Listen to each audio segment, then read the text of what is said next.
1 पे 1 फ्री की गारंटी भी दी थी क्या? इन्होंने तो गारंटी दी थी कि महिलाओं से पूछ के शराब के ठेके खोलेंगे, पंजाब को नशा मुक्त बनाएंगे, दिल्ली को नशा मुक्त। कांग्रेस इनकी गारंटी नहीं ले रही है, ना ये कांग्रेस की गारंटी ले पा रहे।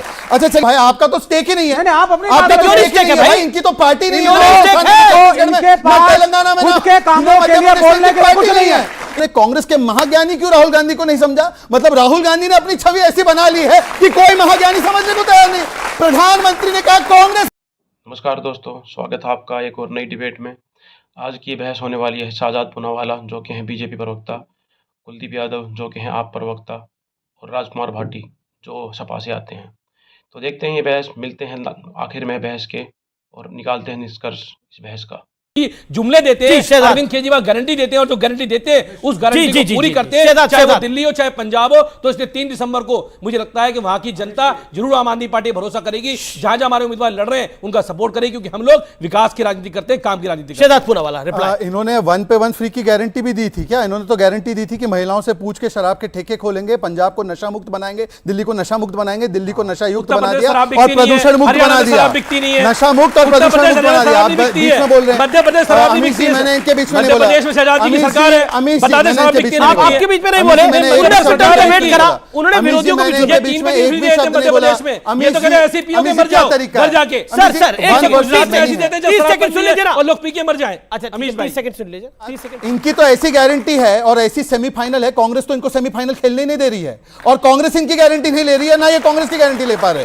अच्छा चलिए आते हैं मेन मुद्दे पर। देखिए अभी इन्होंने कहा कि भाषा की मर्यादा। मैं हमेशा, मुझे अच्छा लगता है कि जब भाटी जी मेरे साथ होते हैं डिबेट में, ये एक बहुत ही अनुभवी व्यक्ति है। भाटी जी, आप उस समय पर मेरे से ज्यादा एक्टिव रहे होंगे। वाजपेयी जी को सदन के पटल पर सोनिया गांधी ने गद्दार कहा था, वहां पर दूर दूर तक मोदी जी तो थे भी नहीं। उस समय पर आपने विरोध किया था क्या? जब कहा था एक शेरनी 100 लंगूर, और 100 लंगूर में कौन थे? लोहिया, जेपी, मुलायम सिंह यादव, कांग्रेस के जो भी विरोधी दल थे, बीजेपी के बड़े नेता वाजपेयी जी, अडवाणी जी, 100 लंगूर कहा था, तब आप कहां थे? और मैं आपसे एक चीज पूछना चाहता हूं, आप मुझे सिर्फ बता दीजिए। हाँ, चिकमंगलूर। अरे भाई छोड़ो अखिलेश। कांग्रेस पार्टी को कहना चाहता हूँ, अपने चिरकुट अखिलेश जी कह रहे चिरकुट नेता कांग्रेसियों को, वो कह रहे अखिलेश। ये कौन सी भाषा की मर्यादा है, जरा ये भी बता दीजिए। और वो उनका पर्सनल मैटर है, मतलब उनका पर्सनल मैटर नहीं है, बात शब्दों की। अरे मैं अपनी कर रहा हूँ भाई, आपका तो स्टेक ही नहीं है। आप अपनी क्यों नहीं स्टेक है भाई? इनकी तो पार्टी नहीं है, तेलंगाना में खुद के कामों के लिए बोलने के लिए कुछ नहीं है। इनकी पार्टी आपके पास सुन लीजिए, इनकी पार्टी कहाँ है? अच्छा इनकी एक कॉमरेड थी, वो कॉमरेड भी छोड़कर आ चुके जम्मू कश्मीर से।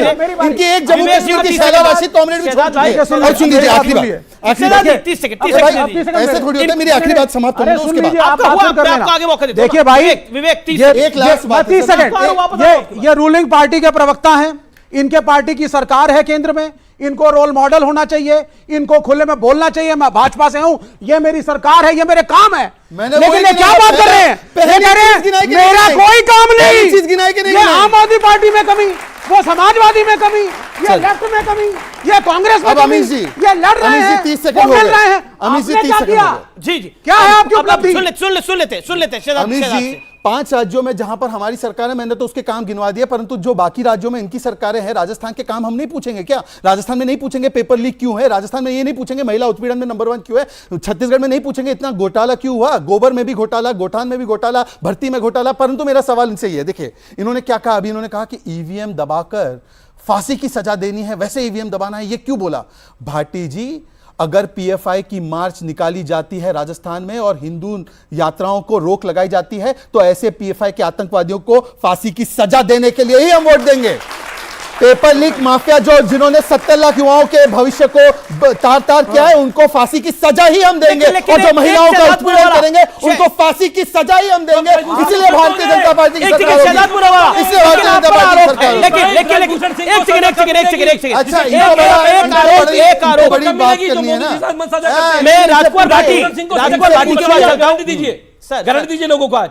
ठीक है, ब्रजभूषण सिंह को सजा कम मिलेगी, ये गारंटी देकर बताएं, जिनके खिलाफ देश की महिला पहलवान बैठी हुई थी। मैं जवाब देता हूं। इसका सवाल आगे, जवाब आगे दीजिएगा। लेकिन राजकुमार भाटी, बीजेपी पे आरोप लग रहा है कि वो हर चुनाव की तरह इस चुनाव में भी कम्युनल कार्ड खेल रही है।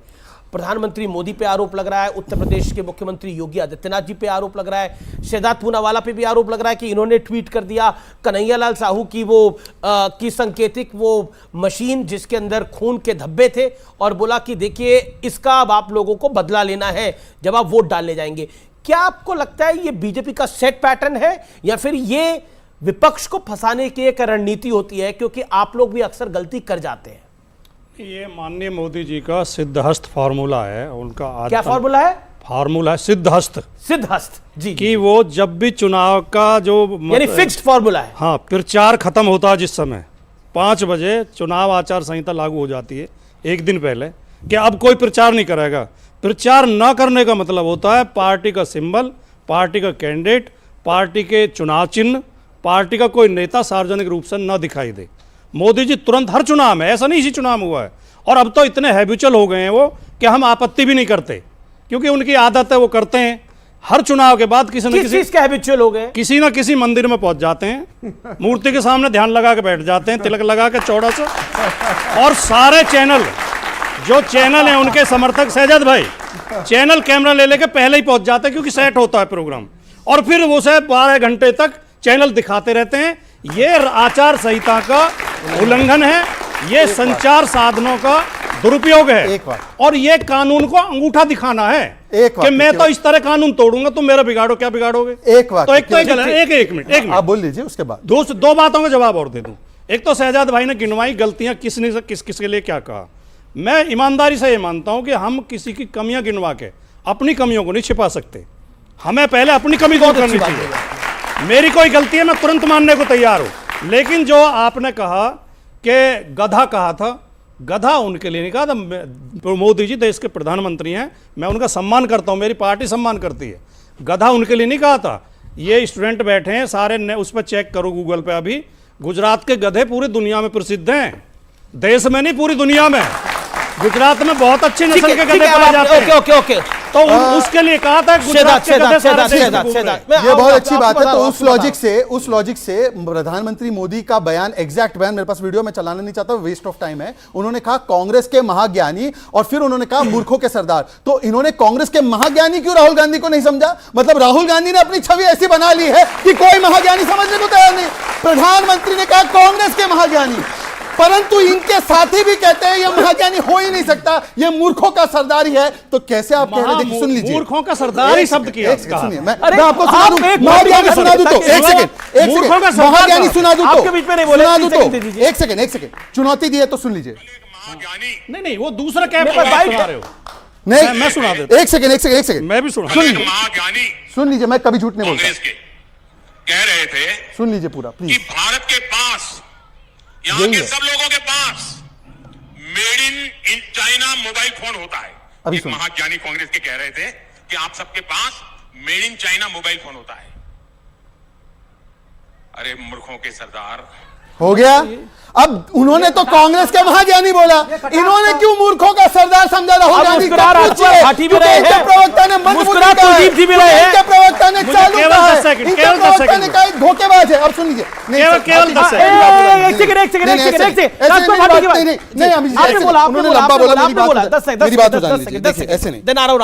देखिए एक एक करके अब भाषा की बात कर रहे हैं तो कह रहे गुजरात के गधे बहुत फेमस है। तो बताइए, जब जया प्रदा जी के लिए आजम खान ने इनरवेयर को लेकर बोला था, उसका भी तर्क देंगे क्या? अबू आजमी ने जो महिलाओं को लेकर बोला था, और शफीकुर रहमान बर्क ने जब हमने महिलाओं की एज, मैरिज एज 18 से 21 की थी, तो बहनें बेटियों सुनो क्या बोला था? उन्होंने बोला था ये आवारा है। उसके लिए क्या तर्क है आपका? बताइए आप मुझे। जी सुन लीजिए। अच्छा ठीक है, अब आप जवाब। अच्छा अब आपको मौका दो, इनकी बारी। मैं पहले ही कह चुका हूं, किसी ने अगर गलत बोला है, चाहे वो मेरी पार्टी क्या कार्रवाई हुई? गलत है तो गलत है, लेकिन एक बात, सरदार वाले आपने महाज्ञानी क्यों नहीं लिया? ये तो लॉजिकल बात है ना। मूर्खों का सरदार, मैं उसी का जवाब दे रहा हूं। वो है जिसने किसी ने भाषा विज्ञान पढ़ा हो, शब्द की 3 शक्तियां होती हैं, अभिधा, व्यंजना, लक्षणा। शक्ति लक्षणा भी होती है, अर्थ जो लाक्षणिक होता है। अगर हम किसी को महाविद्वान कहते हैं, कई बार उसका अर्थ मूर्ख ही होता है, उसमें लाक्षणिक अर्थ लीजिए आप। और फिर मुझे पता है कांग्रेस से बदला ले रहे हैं, लेकिन ऐसा बदला ना ले। नहीं, फिर देखिए, उसके बाद मुझे मूर्खों पता है का सरदार भी बोला। कांग्रेस ने आपको इस बार चुभाया है, लेकिन इतना भी मत चुभाइए। फिर उसके बाद मूर्खों का सरदार भी बोला। ठीक है, अरे आप मूर्खों के सरदार। देखिए प्रोफेसर आप पे समझा वो रहे हैं। नहीं मैं पर असल भाषा बात पे जो एक्सप्लेनेशन दिया है, मैं कई बार ये तस्वीर जानी चाहिए भाई। मैं सो दोस्तों, आपने देखा किस तरह से आप प्रवक्ता जवाब नहीं दे पाए लालू यादव के बारे में। इतनी बड़ी बड़ी बातें की थी आप पार्टी ने कि हम भ्रष्टाचार को ख़त्म करेंगे। लालू, सोनिया, मुलायम, सबका नाम था उनकी लिस्ट में, लेकिन आपने देखा किसी का भी नाम लेने से आज उनको डर लगता है। साथ में देखा राजकुमार भाटी किस तरह से जवाब नहीं दे पाए बहुत सारी बातों का। और साथ में हम देखा कि राजकुमार भाटी, जो कि पहले लोग बोलते थे कि आए काशी मुलायम उड़ गए, हवा में उड़ गए जय श्री राम, बट आज उनके पास उनका कोई जवाब नहीं है इन चीज़ों का, और वो जवाब भी नहीं दे पाए, और आज वो आराम भक्त बन के दिखा रहे हैं। तो उल्टी गंगा पहाड़ चढ़ने वाली बात है। धन्यवाद दोस्तों, मिलते हैं नेक्स्ट बैच में।